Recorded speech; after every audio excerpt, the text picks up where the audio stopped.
We have wanted and needed a tuner quality VR racing game, but instead EA delivered us the clapped out Honda Civic of racing games yesterday. At its core, Grid isn't actually a bad game. There seems to be a real level of depth here. There's a ton of branded cars to unlock, as well as quite a bit of a story and progression.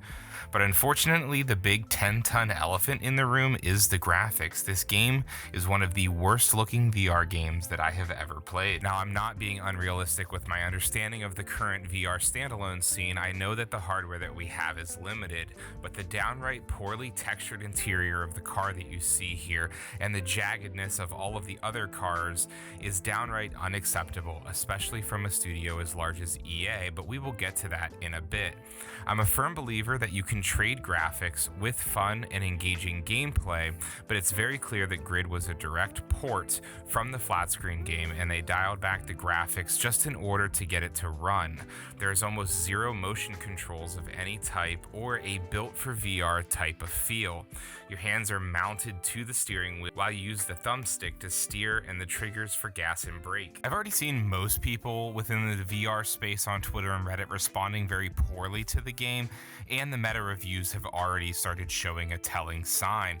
I've seen people hopeful as well that the graphics will get tweaked or worked on, and as much as I would love to see that happen, my hopes are actually pretty low, and this is the biggest reason why. See, I have worked in quality assurance in the game industry for a number of years. This game had to have gone through some sort of quality control testing. We'll never actually know if the game was passed or flagged by QA because of some of the jaggedness and texture issues, but either way, there was a decision made to release the game to the public as it stands.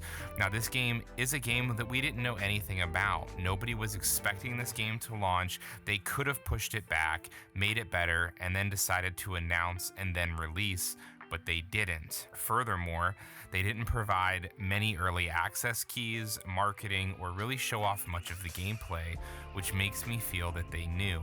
This was a cash grab of a big company trying to jump into the VR space without understanding the VR space. I get so excited every time I see a big name come into the VR space, but it always ends up feeling like a massive step back for VR. If somebody who's never played VR before sat down to play Grid Legends, they would not be convinced VR is the future, and that does an injustice to the entire community.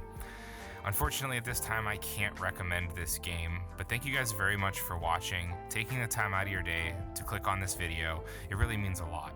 Make sure to join the Discord, link is down below in the description, and maybe consider subscribing and poking that thumbs up button.